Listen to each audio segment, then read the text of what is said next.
ചേർപ്പ് ഗ്രാമപഞ്ചായത്ത് 7ാം വാർഡിൽ തിരുവുള്ളക്കാവ് പാറക്കോവിൽ റോഡിൽ വ്യാപകമായി മാലിന്യം നിക്ഷേപിക്കുന്നതിനെതിരെ പ്രതിഷേധവുമായി പരിസരവാസികൾ. നിരന്തരം മാലിന്യം നിക്ഷേപിക്കുന്നത് ശ്രദ്ധയിൽപ്പെട്ട പരിസരവാസികൾ വാർഡ് മെമ്പറെയും പഞ്ചായത്തിനെയും അറിയിച്ചതിന്റെ അടിസ്ഥാനത്തിൽ നടന്ന പരിശോധനയിൽ മാലിന്യം നിക്ഷേപിച്ചവരുടെ പേര് വിവരങ്ങൾ ലഭിച്ചതായി അധികൃതർ പറഞ്ഞു. നവകേരളം എന്ന് പറഞ്ഞ് നമുക്ക് പഞ്ചായത്തിന് ഒരുപാട് അറിയിപ്പുകൾ വരുന്നുണ്ട്. എല്ലാ ഭാഗങ്ങളും ക്ലീൻ ചെയ്ത് ഈ മാർച്ച് അവസാനത്തോടു കൂടിയിട്ട് ചേർപ്പ് ഗ്രാമപഞ്ചായത്തും മാലിന്യം വിമുക്തമായി പ്രഖ്യാപിക്കാനുള്ള തയ്യാറെടുപ്പുകൾ നടക്കണ ഈ കാലഘട്ടത്തിൽ ഈ ഒരു ഏരിയ നമ്മൾ ക്ലീൻ ചെയ്തതാണ്. പഞ്ചായത്ത് മുൻകൈ എടുത്ത് ക്ലീൻ ചെയ്തതിൻ്റെ പിറ്റേ ദിവസം തന്നെ ഗവൺമെൻറ്റിൻ്റെ പരിപാടിയുടെ ഭാഗമായിട്ടുള്ള വേസ്റ്റ് ഇവിടെ തട്ടിയിരിക്കുന്ന ഒരു കാഴ്ച വളരെ സങ്കടകരമാണ്. നമ്മൾ പഞ്ചായത്ത് ഇത്രയും പൈസ ചിലവാക്കി ക്ലീൻ ചെയ്യുക, അത് വീണ്ടും ഇപ്പോൾ ജയഞ്ഞേട്ടൻ പറഞ്ഞ പോലെ തന്നെ വെയിൽ തന്നെ വിളവ് തിന്നുക എന്നുള്ള ഒരവസ്ഥ. അതിനൊരു ശക്തമായിട്ടുള്ള ഒരു നടപടി ഇതിനെതിരെ നമുക്ക് ചെയ്തേ പറ്റുള്ളൂ. കണ്ടുപിടിച്ച് ഇതിലെ ഒരുപാട് നോട്ടീസുകൾ ഈ നാശാമുക്ത് ഭാരത് അഭിയാൻ എന്ന് പറഞ്ഞ പരിപാടിയുടെ ഒരുപാട് നോട്ടീസുകളും ആ പരിപാടിയുടെ ഭാഗമായിട്ടുള്ള ഫുഡ് കൊണ്ടുവന്നിട്ടുള്ള ഫുഡ് വേസ്റ്റും ഇതിലുണ്ട്.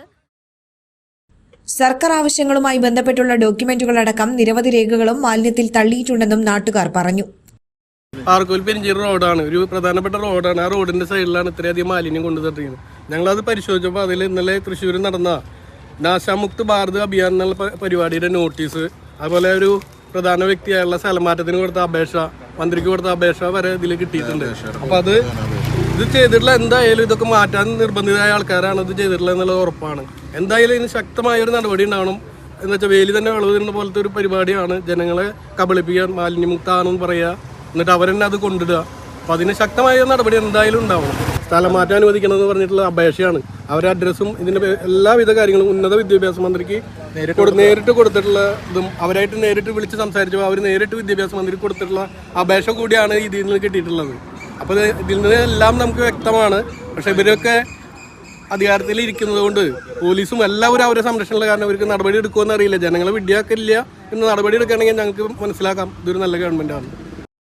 രാജ്യം മൊത്തം മാലിന്യവിമുക്ത കേരളം എന്ന വായ്തോരാതി പ്രസ്താവന നടത്തുന്നവരുടെ മൂക്കിന് കീഴിൽ ഇത്തരത്തിൽ നടക്കുന്ന അനീതികൾ കാണാനും തക്കതായ നടപടികൾ സ്വീകരിക്കാനും അധികാരികൾ ശ്രമിക്കുന്നില്ലെന്ന് നാട്ടുകാർ കുറ്റപ്പെടുത്തി. ഹരിത കർമ്മസേന ഓരോ ഭാഗങ്ങളും വെടുപ്പാക്കിക്കൊണ്ടിരിക്കുന്ന ഈ സാഹചര്യത്തിൽ ഈ മാർച്ച് 31-നുള്ളിൽ ഈ കേരളം മാലിന്യ വിമുക്തമാക്കണം എന്ന് പറഞ്ഞിട്ട് ഇപ്പോൾ ഈ ഗവൺമെൻറ്റിൻ്റെ സ്ഥാപനങ്ങൾ തന്നെ മാലിന്യത്തിൽ മുങ്ങിയ കേരളമാക്കി മാറ്റുന്ന അവസ്ഥയിലേക്കാണ് ഇപ്പോൾ വന്നുകൊണ്ടിരിക്കുന്നത്.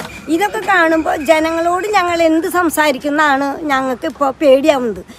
ഗവൺമെൻറ്റിൻ്റെ സ്ഥാപനങ്ങൾ തന്നെ ഇതുപോലെ കൊണ്ടിടുമ്പോൾ ഓരോ വീട്ടിലേക്കും ചെല്ലുമ്പോൾ ഇവരിത് കണ്ടിട്ട് ഞങ്ങളോട് തിരിച്ചു ചോദിക്കുന്നത്, ഞങ്ങൾ 1-2 കത്തിക്ക് വലിച്ചെറി ചെയ്യുന്നതിനാണോ നിങ്ങൾക്ക് പ്രശ്നം?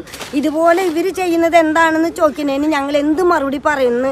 ഇപ്പം ഈ സംഭവത്തിന് നിങ്ങൾ ഇതിന് ഉത്തരം പറയേണ്ടതായിട്ട് വരും. അത്ര എനിക്ക് പറയാനുള്ളൂ. ഞാനൊരു ഹരിത കർമ്മസേന, ഞാൻ ഇത് സമ്മതിക്കില്ല. ഞങ്ങളുടെ ചേർപ്പ് പഞ്ചായത്തിൽ ഒരു വേസ്റ്റും കൊണ്ടിടാൻ ഞാൻ അനുവദിക്കില്ല. ഇതിന് തക്കതായ ശിക്ഷ തന്നെ ഞങ്ങൾ തരും.